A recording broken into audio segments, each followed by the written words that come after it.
Hoy os traigo dos casos en uno. El primer caso es de un hermano que fue secuestrado y acabó siendo considerado todo un héroe. Y el segundo caso es del otro hermano que terminó siendo un asesino en serie. No me lío más porque tenemos mucho que cubrir, así que bienvenidos una vez más a Medianoche en el Jardín del Mal, dentro caso.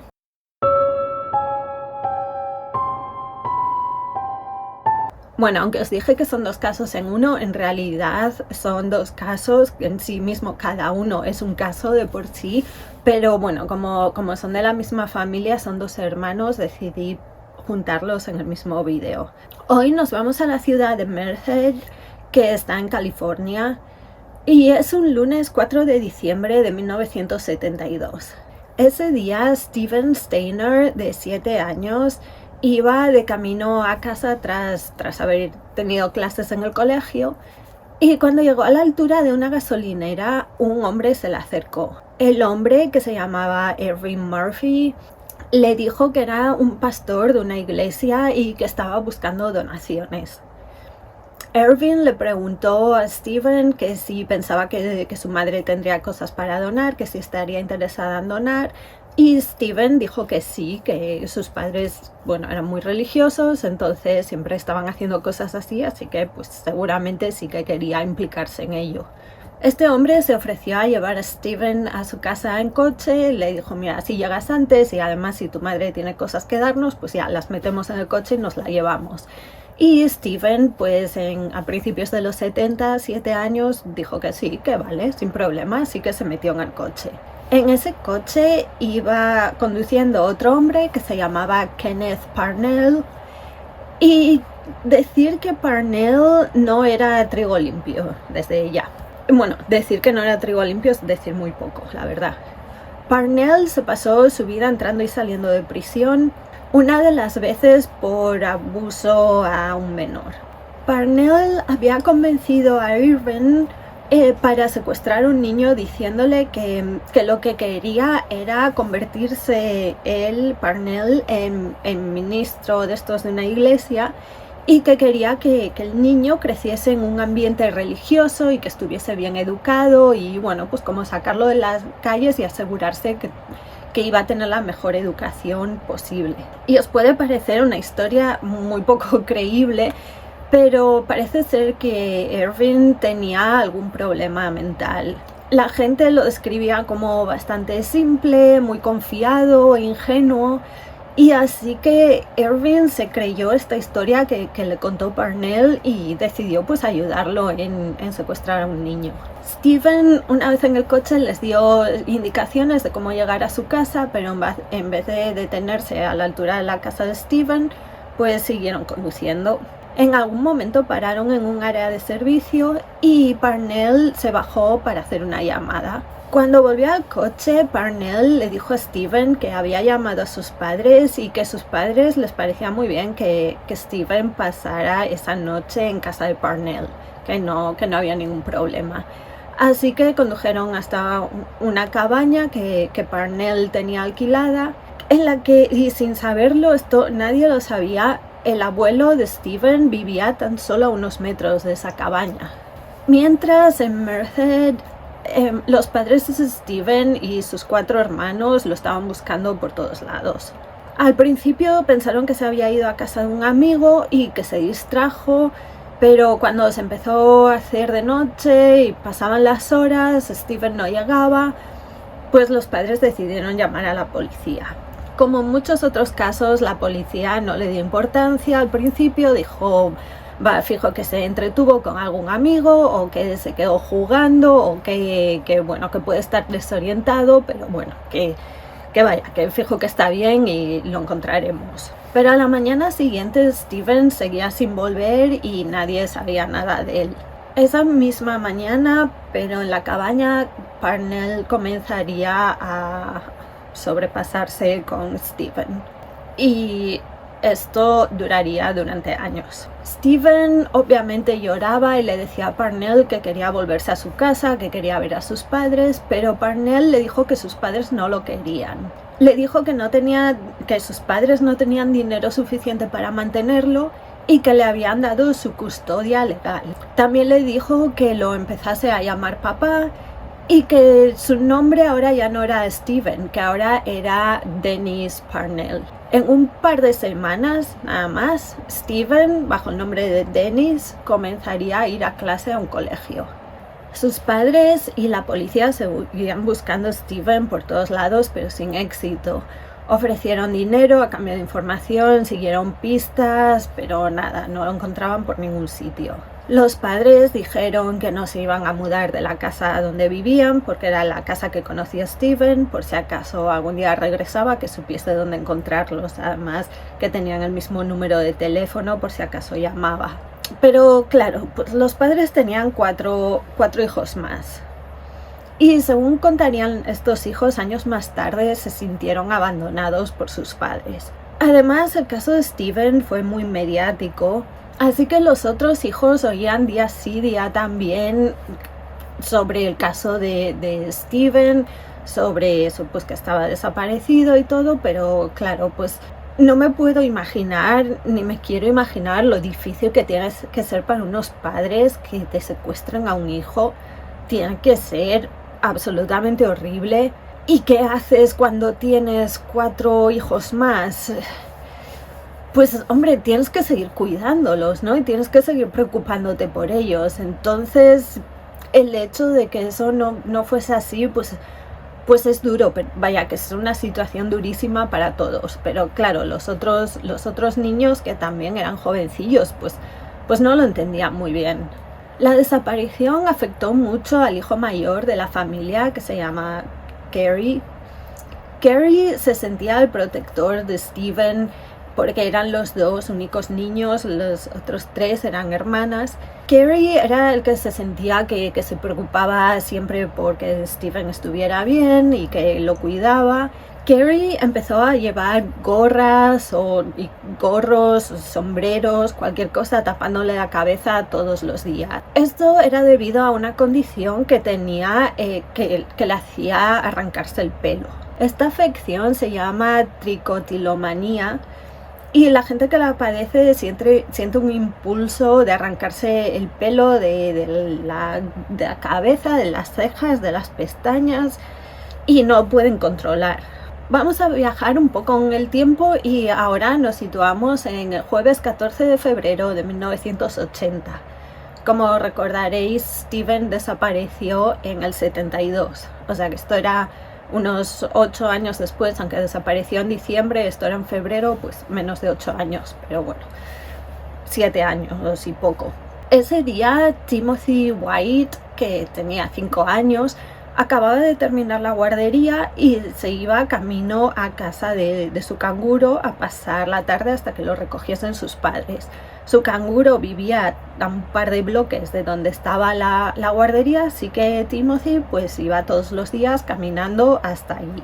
A eso de las 11:30 la canguro salió a la puerta a asegurarse de que Timmy, como lo llamaban todos, pues llegaba sano y salvo, como todos los días, pero Timmy pues no aparecía. A las 12:30 la canguro llamó a la madre de Timmy para decirle que su hijo no había llegado. La madre llamó a la policía y 2 agentes estuvieron buscándolo, aunque otra vez sin darle mucha importancia. Le dijeron a la madre pues lo típico, igual se fue a casa de un amigo a jugar, igual se entretuvo con cualquier cosa, fijo que se distrajo tal y ya volverá. Pero cuando a las 3 de la tarde Timmy todavía no había llegado a casa, no había contactado con nadie, pues la policía fue cuando se alertó y comenzaron una búsqueda mucho más intensa. Como en el caso de Steven, ya os digo, unos 7-8 años antes, no había ninguna prueba, ninguna pista, ningún testigo, nadie había visto nada. Timmy simplemente había desaparecido.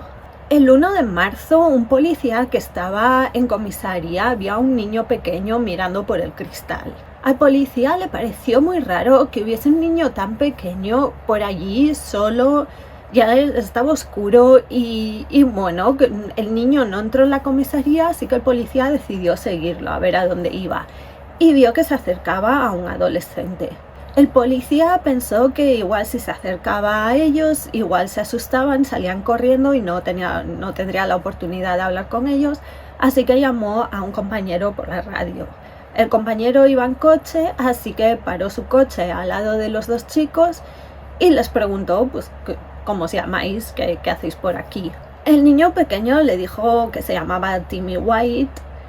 Y el policía, claro, se quedó totalmente pillado porque Timmy White era el niño de 5 años al que estaban buscando, que todo el mundo estaba preocupadísimo.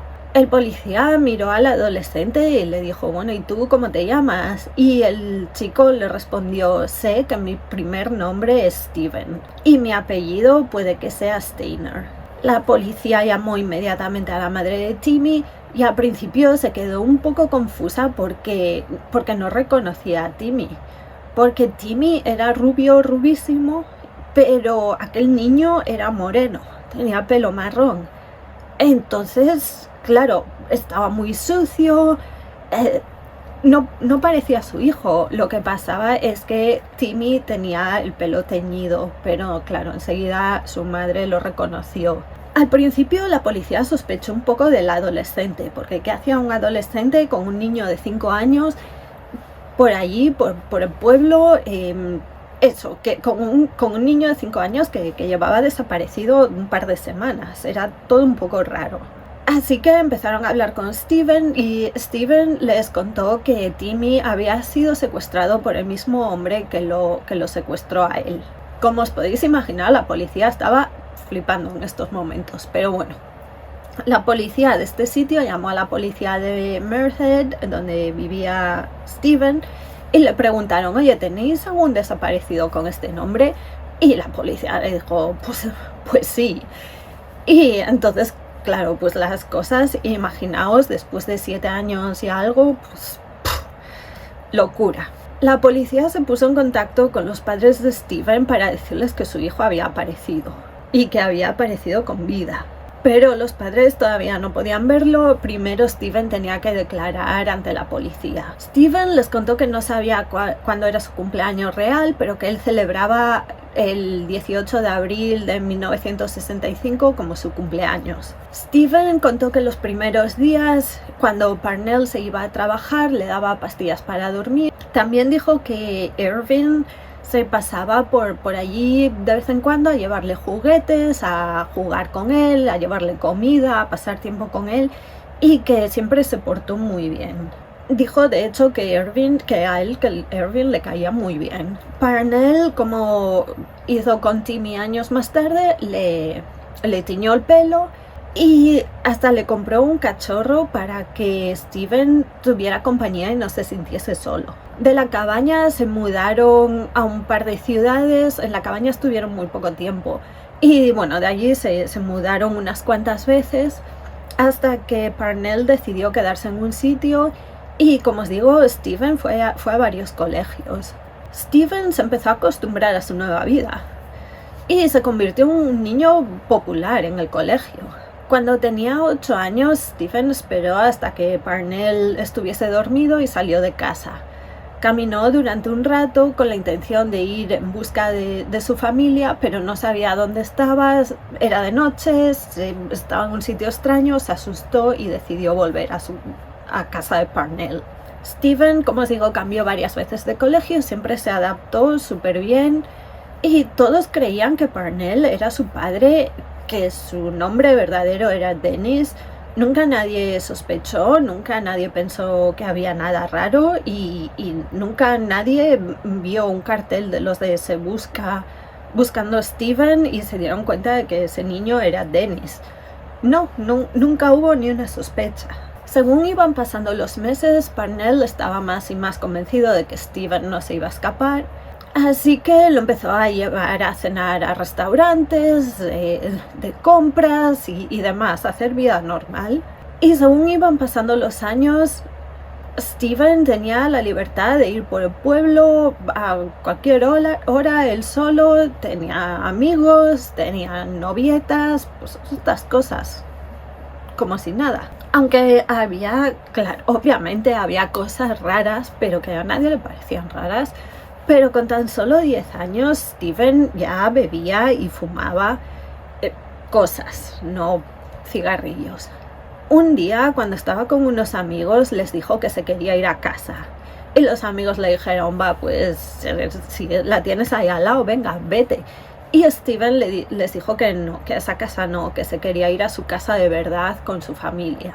Los amigos se quedaron un poco pillados, pero pensaron que iba un poco bebido y que estaba contando milongas y que no sabía lo que decía y pasaron del tema.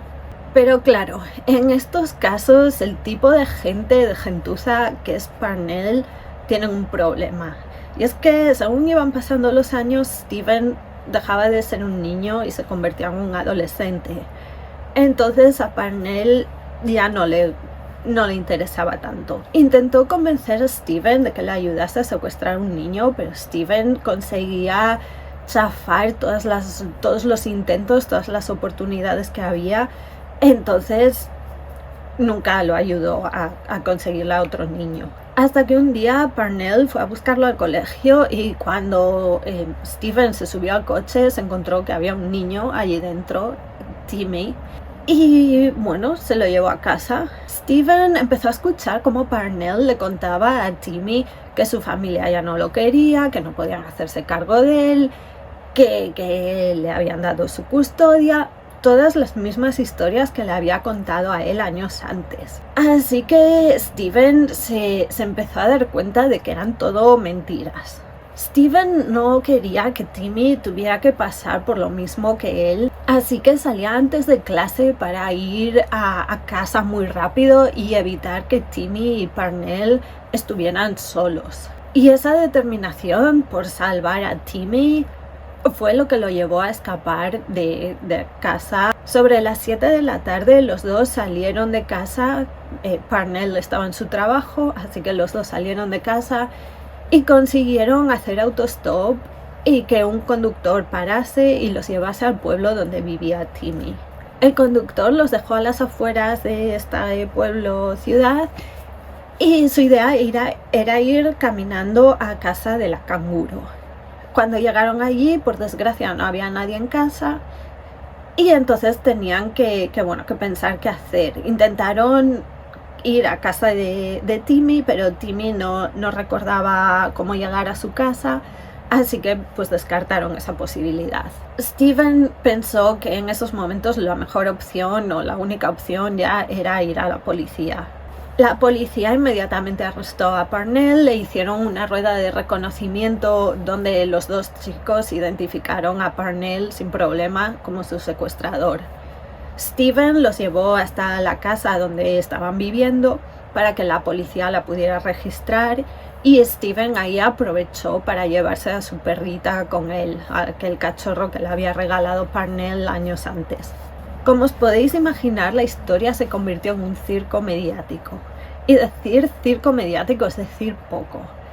Cuando Steven regresó a casa, allá había decenas de medios grabando el reencuentro cada segundo, cada instante, sacando fotos en la cara de Steven.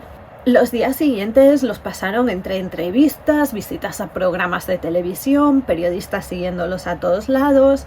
Claro, Steven no solo había vuelto tras 7 años de secuestro, también había rescatado a un niño pequeño. Para mucha gente la palabra héroe es que se le quedaba corta. O sea, es que la historia de Steven era increíble. Era tan increíble por todos lados que claro, la gente no se cansaba de escuchar más. Pero claro, pues otra vez toda la atención iba hacia Steven. Y sus hermanos, que ya se sentían ignorados de antes, pues ahora se sentían muchísimo más ignorados. La gente que conocía a Parnell dijeron estar totalmente sorprendidos. Todos pensaban que Steven era su hijo, se lo había presentado y nunca vieron nada raro en su relación. Al final Parnell tuvo un juicio y fue condenado, y no os descojonéis porque es para reírse, fue condenado a 7 años de cárcel. Al mismo tiempo que secuestró a Steven. Pero aquí no acaba la cosa. De los 7 años, pues cumplió 5 en la cárcel. O sea, que estuvo en la cárcel un total de 2 años menos de los años que tuvo secuestrado a Steven.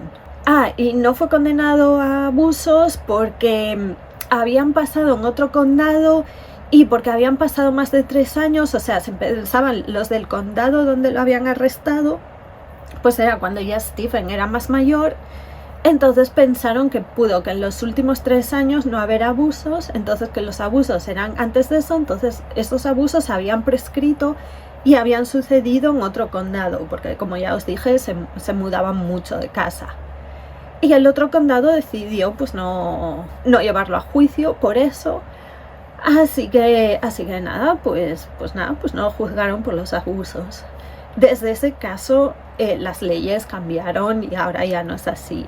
Steven obviamente también le costó adaptarse a su nueva vida. Todos lo conocían como el niño que había sido secuestrado y en el instituto le empezaron a hacer bullying porque, y hay que ser hijos de la gran eso, le empezaron a hacer bullying porque habían abusado de él. Entonces que lo empezaron a llamar, pues como os podéis imaginar, todos los términos derogatorios de homosexual, pues los utilizaban todos, así. Pero Steven no fue el único a que le costó adaptarse a su nueva vida. Su hermano Gary lo estaba pasando muy mal. El padre de la familia no creía en los psicólogos, así que no dejó que nadie fuese a terapia. Imaginaos un chico que lo secuestran con 7 años, que ahora tiene casi 15, que pasó por todo lo que pasó, y no solo él, sino sus hermanos también tan jovencillos, no tuvieron nada de terapia. Steven se involucró muchísimo con grupos de gente que no sabían el paradero de sus hijos y también enseñaba a niños a cómo tomar precauciones, en qué situaciones. Pues lo típico que te dicen ahora, ¿no? De no te subas a coches con extraños, si no conoces a alguien, pues digo que se grita, cosas así. Se involucró mucho para educar y que no le sucediese eso a ningún niño más. Pero a Steven, una cosa que le costaba, pues claro, era seguir las normas que le imponían sus padres. Él estaba acostumbrado a tener bastante libertad con Parnell, estaba acostumbrado, como os digo, a beber y a fumar cosas, y sus padres se lo prohibieron. Cuando cumplió 18 años, se gastó el dinero que había ganado vendiendo los derechos de su historia a una editorial, se lo gastó todo en 3 meses. Y fue básicamente comprando alcohol, comprando sustancias, y también le dejó un dinero a su hermana para su boda. Pero vaya, que no estaba pasando por un buen momento. Steven no terminó el instituto por culpa de todo el bullying y que lo estaba pasando mal, y comenzó a trabajar. También empezó a salir con una chica con la que se acabó casando y teniendo 2 hijos. Y podéis pensar, bueno, pues final feliz, ¿no? Pues no es un final feliz, porque en 1989... Steven iba con su moto, iba sin casco porque se lo habían robado un par de días antes y estaban esperando para reemplazarlo, y un coche chocó contra él salió volando, se dio un golpe en la cabeza, el conductor del otro coche se fue a la fuga, aunque luego lo consiguieron detener un tiempo después, y Steven murió con 24 años de edad. Timmy no solo fue a su funeral, sino también fue uno de los encargados de portar el ataúd. Y por si os interesa lo que pasó con el hijo puta de Parnell, pues Parnell, como os digo, salió de la cárcel y en 2003 intentó comprar un niño, literalmente. Le pidió a una enfermera que le secuestrase a un niño por $500. El FBI lo pilló y fue condenado a 25 años de cárcel, de los que es muy cabrón, es que qué cabrón, ¿eh? Bueno, pues solo cumplió 3 y pico porque es que muy cabrón, se murió de causas naturales en 2008. Timmy, que ahora era un hombre hecho y derecho, y bueno, lo llamaban Timothy, ya no era Timmy, declaró en el juicio, en este último juicio contra Parnell. Timmy, por si os interesa también su historia, pues trabajó como policía en el departamento de sheriff de Los Ángeles, se casó, tuvo 2 hijos, y en 2010 y con tan solo 35 años, Timothy murió de un embolismo pulmonar. En ese mismo año, tanto el pueblo de Stephen como el pueblo de Timothy pusieron 2 estatuas donde se ve a Stephen y a Timmy de la mano tal y como habían sido vistos aquel día. Y aquí termina la historia de Stephen, pero no la historia de su familia. Nos vamos a volver a ir al futuro y ahora nos ponemos en febrero de 1999. En febrero de 1999, Carol Sand tenía el viaje perfecto preparado para su hija y una amiga de la familia.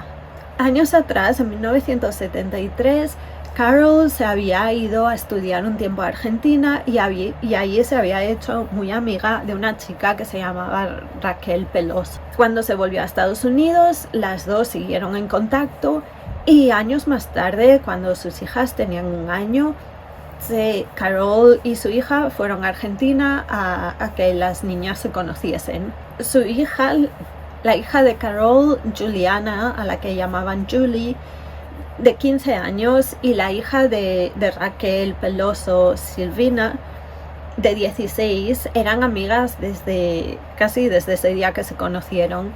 Y en 1999 Silvina iba a pasar 3 meses con la familia de Julie. Uno de los sitios que Silvina quería visitar mientras estaba en Estados Unidos era el Parque Natural de Yosemite, y por suerte estaba en California, que también era el estado donde vivía la familia Sand.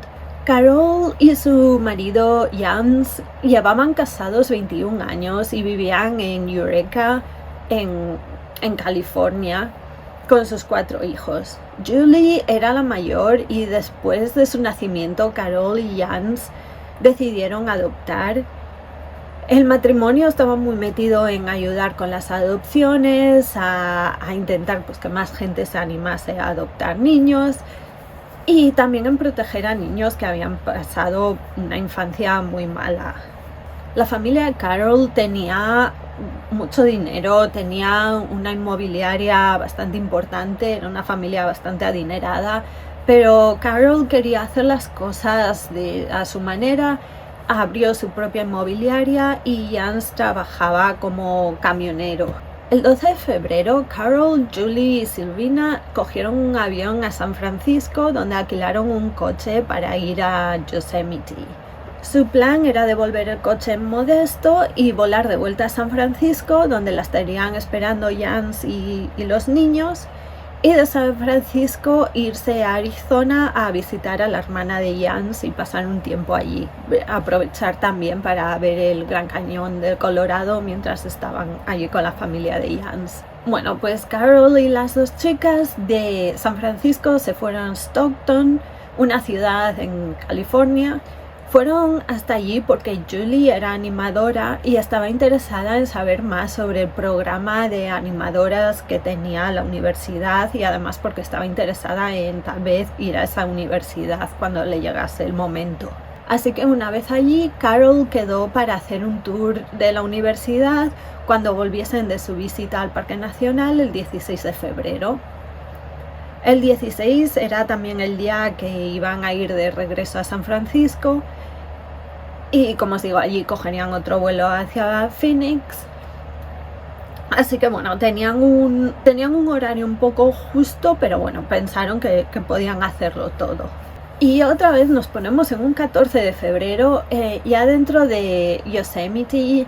Carol y las chicas fueron al Cedar Lodge, que es un hotel que consiste en varios edificios de 2 pisos. O sea, son un montón de bloques de edificios que cada uno tiene, yo que sé, no sé, 4 o 8 apartamentos, los que sean. Entonces tienen unos en el piso bajo y otros en la parte de arriba, pero son edificios bastante pequeños y hay varios. Las 3 estaban en la misma habitación, que, como os digo, estaba en la planta baja de uno de los edificios, Y por desgracia el edificio en el que estaban alojadas era uno de los que estaban más lejos de la recepción del hotel.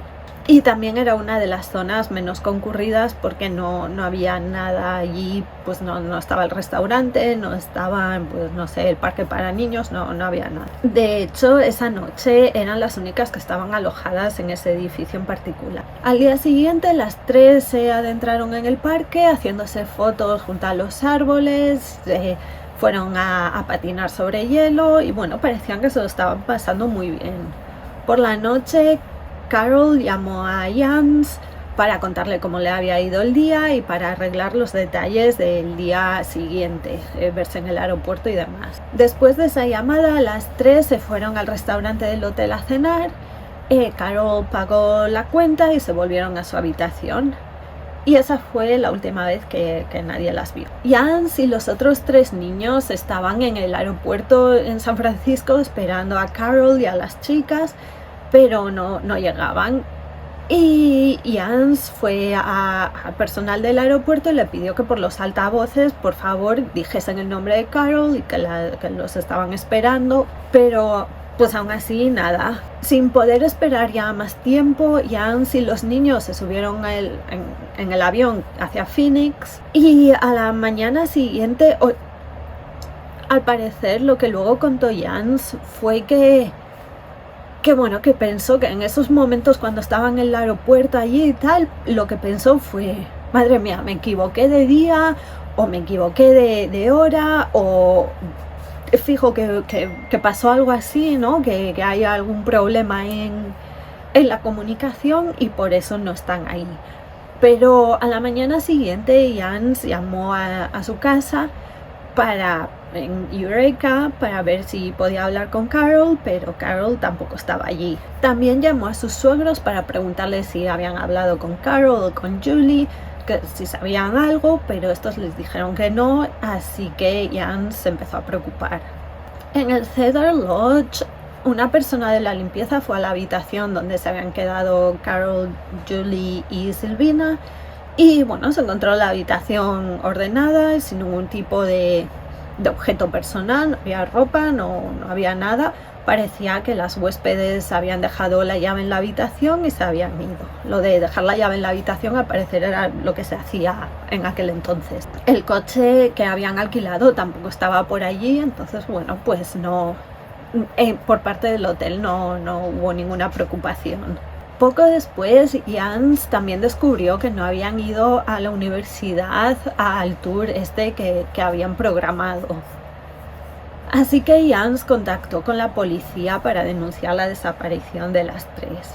La búsqueda comenzaría al día siguiente. Cuando la policía fue al hotel y registró la habitación, como os digo, pues no, el personal de limpieza les dijo que solo había unas toallas húmedas en el suelo, que parecía que alguien se había dado una ducha, pero no había nada, ninguna prueba forense, nada. Así que al principio tanto la policía como la familia pensaron que lo más probable era que se hubiesen ido, cogieron el coche, iban por una carretera de estas en un parque natural y que igual habían tenido un accidente, igual se habían caído por un terraplén, igual les había pasado algo así.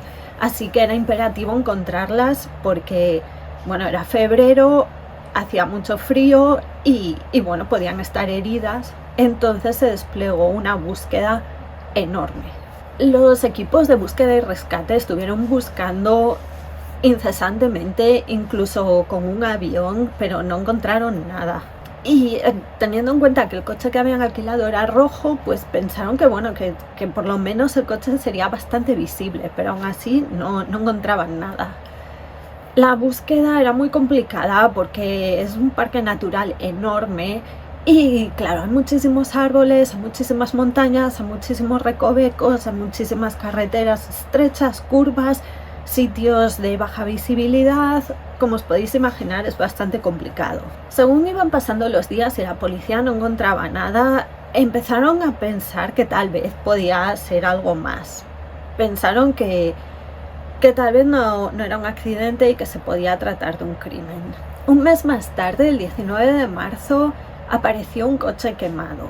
Las llamas habían sido tan intensas que ramas de árboles que había a más de 7 metros de altura estaban quemadas. Estimaron que el coche ardió a más de 1000 grados centígrados. De hecho, el fuego disolvió completamente la pintura del coche. Allí no se sabía que el coche era rojo, disolvió las ruedas, las llantas, todo.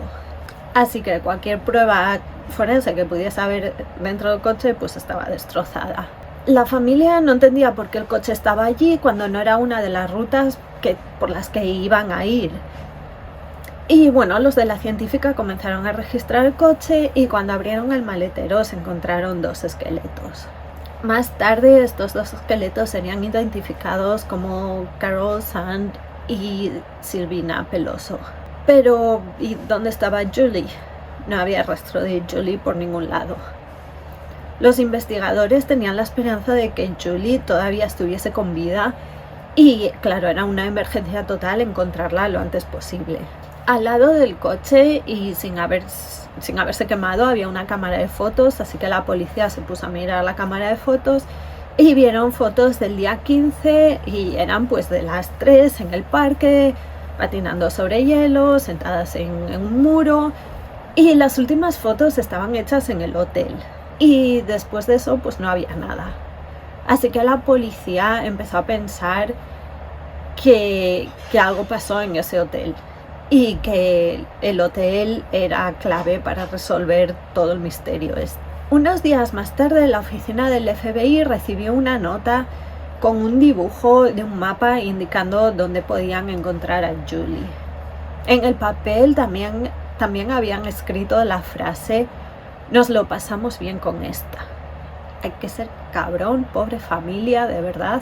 La policía se fue hacia esa zona con unos perros de búsqueda y muy pronto consiguieron encontrar el cuerpo de Julie. Estaba claro que Julie llevaba allí pues eso, desde que habían desaparecido, y Julie tenía un corte muy profundo en el cuello. Y también se podía determinar que había sido abusada. Unas semanas más tarde, la cartera de Carol, con todos los documentos y dinero dentro, fue encontrado en Modesto por unos niños. La policía se centró en criminales de esa zona, sobre todo en un grupo conocido por su afición a alguna sustancia. El FBI arrestó a 3 hombres y aseguró que esos eran los culpables y que ya no, que no había peligro, que ya tenían a los culpables y que la gente que ya estaba sana. 5 meses más tarde, cuando la gente de la zona ya estaba más tranquila, ya pensó que el FBI había resuelto el caso, pues el 21 de julio todo cambió. Joy Armstrong era una chica de 26 años, enamoradísima de la naturaleza y trabajando como naturalista en el parque. Educaba a los niños sobre la flora y la fauna y era una persona muy querida en el parque. Los amigos la describen como una chica muy vibrante, muy alegre, muy trabajadora. La madre dice que era muy feliz en Yosemite, estaba haciendo lo que más le gustaba y viviendo en un lugar precioso. En esos momentos Joy estaba viviendo en el parque en una cabaña que estaba un poco apartada, la compartía con otra compañera y creo que pagaban $1 al año al parque porque como trabajaban para el parque pues se podían quedar allí básicamente.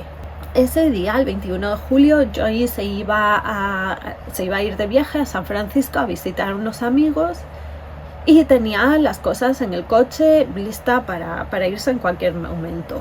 Cuando no llegó a casa de sus amigos, sus amigos se empezaron a preocupar, supongo que intentarían contactarla y como no pudieron, pues contactaron con el parque. Enseguida la policía fue hasta la cabaña y encontraron su coche con sus cosas dentro, así que comenzaron a buscar por la zona. Cerca de un riachuelo encontraron el cuerpo de Joy. Y cuando digo el cuerpo me refiero al cuerpo. La cabeza sería encontrada unos días más tarde. Tras este descubrimiento, toda la zona, como os podéis imaginar, entró en pánico porque ahora sabían que había un asesino en serie por ahí suelto.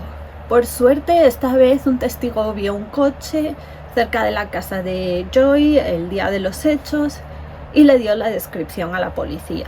Y otra vez, por suerte, ese coche era un coche bastante singular y de hecho cuando la policía miró en los registros vieron que solo había 2 coches de ese tipo registrados en toda la zona. La policía quería hablar con el dueño del coche, ya no tanto como sospechoso, sino como testigo.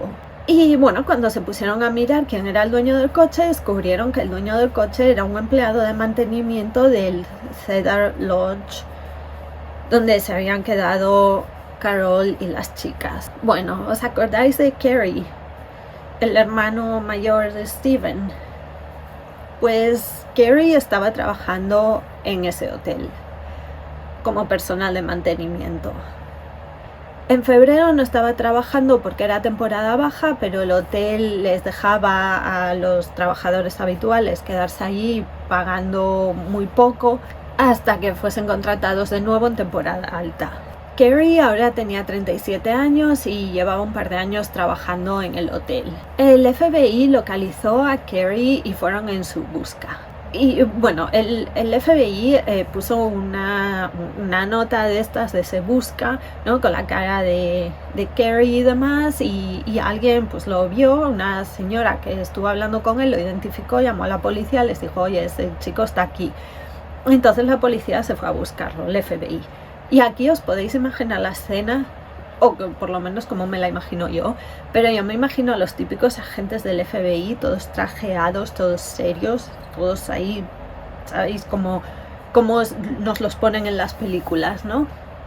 Bueno, pues yo me los imagino así, entrando al sitio donde estaba Kerry, que era una colonia nudista. Así que yo me imagino a ellos yendo hasta Kerry, diciéndole, oye, eres Kerry, haciéndole preguntas, mientras ellos totalmente trajeados, Kerry totalmente como su madre lo trajo al mundo, con gente totalmente desnuda, sentadas ahí tomando algo por todos lados. Y bueno, los agentes todavía se ríen de ese momento porque tuvo que ser un poco muy surrealista para ellos. Supongo que en algún momento le pidieron a Kerry que se pusiese algo de ropa antes de llevarlo a la comisaría a interrogarlo. Y bueno, una vez en comisaría, Kerry empezó a confesar. Y no solo confesó el asesinato de Joy, sino que también confesó el asesinato de Carol, de Julie y de Silvina. La vida de Kerry no había sido fácil, y no lo estoy excusando, simplemente quiero que sepáis cómo fue la vida de Kerry. Cuando tenía 11 años, su hermano fue secuestrado y, como os dije, creció en una casa donde él y sus hermanas estaban siendo ignorados. Al parecer, en los 80, al padre lo mandaron a terapia porque se había sobrepasado con una o con varias de sus hijas. Pero la verdad es que no se sabe mucho de esto. En el instituto todos conocían a Kerry, pero no porque fuese un chico popular, sino que todos lo conocían como el chico que tenía un hermano secuestrado. Y cada poco la historia de su hermano salía en la tele, pues los vecinos cotillas le preguntaban, oye, ¿se sabe algo de tu hermano? ¿Qué? Ay, fíjate, Steven, ay, qué pena, ay, qué niño tan guapo era, y pues estas cosas. Kerry diría luego, una vez que lo pillaron, pues que desde los 7 años tenía fantasías con hacerle daño a mujeres. Dijo que si estaba en un supermercado con su madre, cuando veía a la cajera pensaba en matarla. A Kerry en el instituto se le daba genial dibujar viñetas y estaba metido en el periódico del instituto, tenía amigos, pero no era un chico popular, como os digo. Según cuentan los que lo conocían, Kerry era muy tímido con las chicas y no se sabe si era que no sabía cómo hablar con ellas o que, bueno, qué demonios se le pasaba por la cabeza, que de vez en cuando, pues cuando las amigas de sus hermanas estaban por la casa, Kerry cogía y se bajaba los pantalones delante de ellas. También se dice que cuando Kerry tenía 11 años, un tío suyo se sobrepasó con él. Cuando Steven regresó a su casa después de 7 años, Kerry tenía 18 años y Bueno, pues claro, los 4 años de diferencia de edad cuando eres un adolescente pues sí que se notan. Entonces él tenía 18, Steven tenía 14 y tenían que compartir habitación y lo que pasaba era que es que no se conocían, habían pasado 7 años. Es que no sabían quiénes eran. De hecho, cuando Steven volvió a casa, él conoció a sus padres muy rápido, pero de sus hermanos no se acordaba. O sea, les pidió a los padres que le dijesen quiénes eran sus hermanos, porque él no sabía quiénes eran. Y como os dije, pues después de 7 años sus padres actuaban como si no hubiese pasado nada, como si todos esos 7 años no hubiesen existido.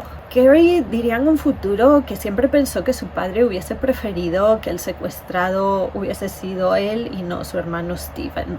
Lo que más le gustaba a Carrie en todo el mundo era adentrarse en el parque, en Yosemite, pasar el tiempo allí, ir de acampada, hacer senderismo, y era donde se sentía más a gusto, más tranquilo.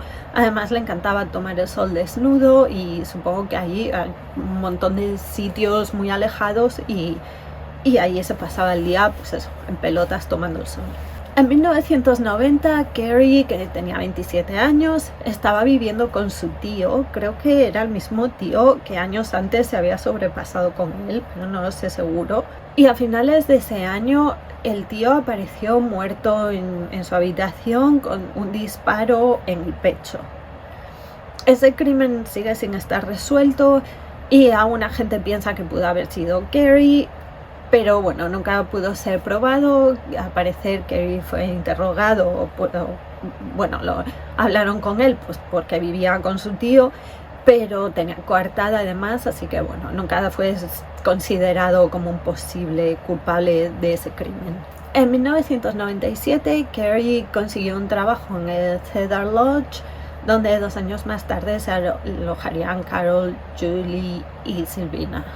Antes de confesar, y esto es que vaya tela, bueno, antes de confesar, cuando estaba hablando con el FBI, Carrie intentó negociar con ellos y les dijo: oye, yo confieso, pero vosotros me tenéis que traer imágenes de niños, ya sabéis, y no solo 1 o 2 fotos, no, me tenéis que traer por lo menos 3 o 4 fotos y cintas de vídeo.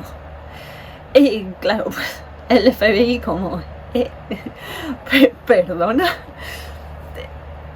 A ver, no le dijeron que no desde el principio, no dijeron, pero tú de qué vas, ¿no? Pues lo que le diría a la FBI fue: bueno, ya veremos lo que podemos hacer, no sé qué, tal, tú empieza a hablar, a ver qué podemos hacer. Obviamente nunca le dieron nada de eso.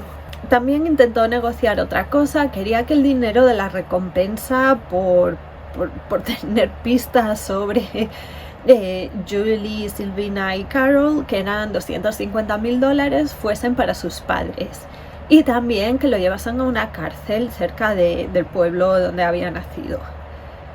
El FBI obviamente no le hizo ninguna promesa, fijo que le dijeron eso, pues ya veremos lo que podemos hacer. Y bueno, aún así Carrie empezó a cantar. Por aquel entonces Carrie estaba saliendo con una mujer que tenía 2 hijas. Y según confesó Carrie, el 14 de febrero él se fue a casa de su novia y con la idea de asesinarla a ella y a sus 2 hijas. Pero lo que pasa es que había más gente en aquella zona, por los alrededores o cerca, y entonces le truncó el plan. Pero bueno, Carrie estaba decidido a asesinar a alguien, así que se fue al Cedar Lodge, que era donde vivía, y se puso a buscar víctimas hasta que encontró lo que buscaba.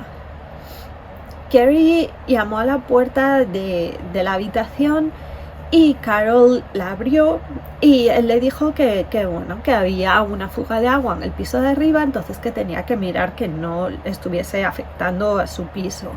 Y al principio Carol no estaba muy segura de querer dejarlo entrar, le dijo: pues, no vimos nada, no hay nada, ya lo miras mañana. Pero él insistió, le dijo: va a ser solo 1 minuto. Y entonces ella le dijo: venga, bueno, pues si es solo 1 minuto, venga, pasa. Una vez dentro de la habitación, Carrie sacó una pistola y cogió a Julie y la metió en un cuarto, dejando a Carol y a Sylvina en la habitación principal. Él se fue a la habitación principal, ya os digo, con Carol y Sylvina, y allí pues les quitó el aire, y una vez que estaban sin vida, cogió sus cuerpos y los metió en el maletero del coche.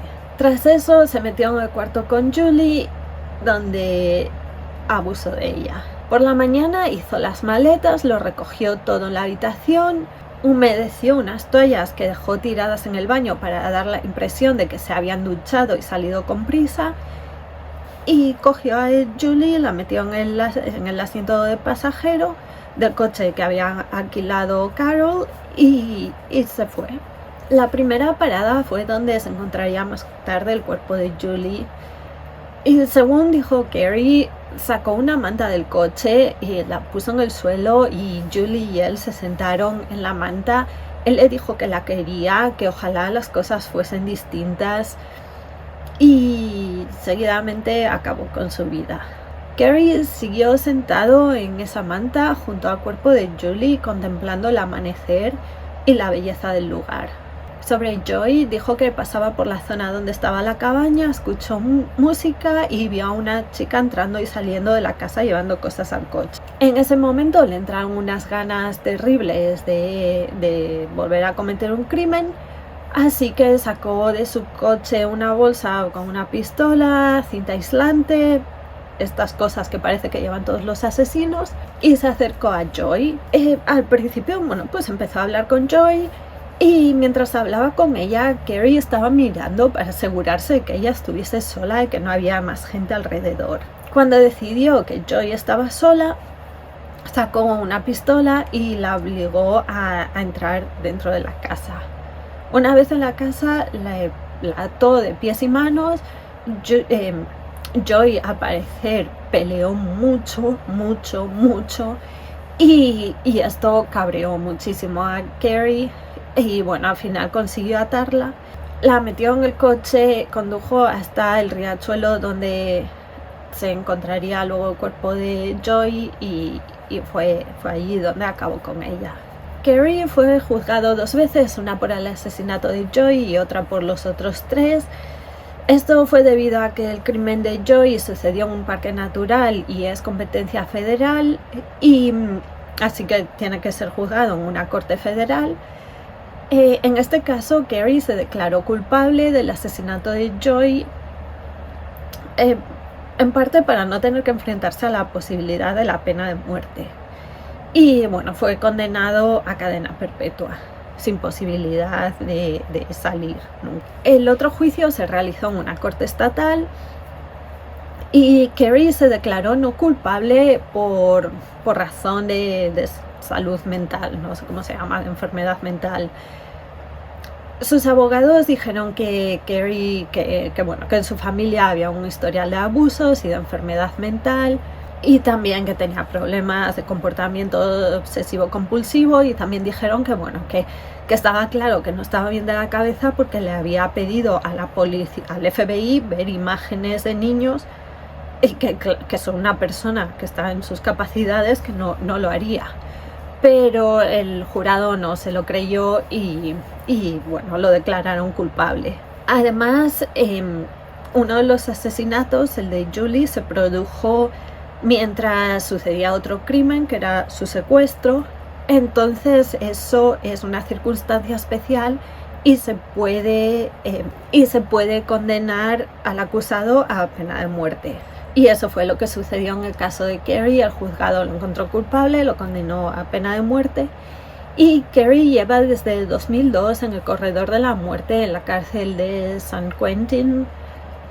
Y aunque en California no ha habido ninguna ejecución desde 2006, no tiene pinta de que Carrie vaya a salir nunca del corredor de la muerte ni de la cárcel, y que pasará ahí el resto de sus días. Y esta es la historia de los 2 hermanos Stayner. Como veis, unas historias muy diferentes. No sé si conocíais el caso, espero que os haya gustado, espero que os haya resultado interesante. Y mientras grabé este vídeo tengo unas alergias terribles, así que si me veis rascándome la nariz un montón es por culpa de la alergia, pero bueno, no tiene nada que ver con esto. Y nada, eso, espero que hayáis pasado un rato entretenido y nos vemos en el siguiente vídeo.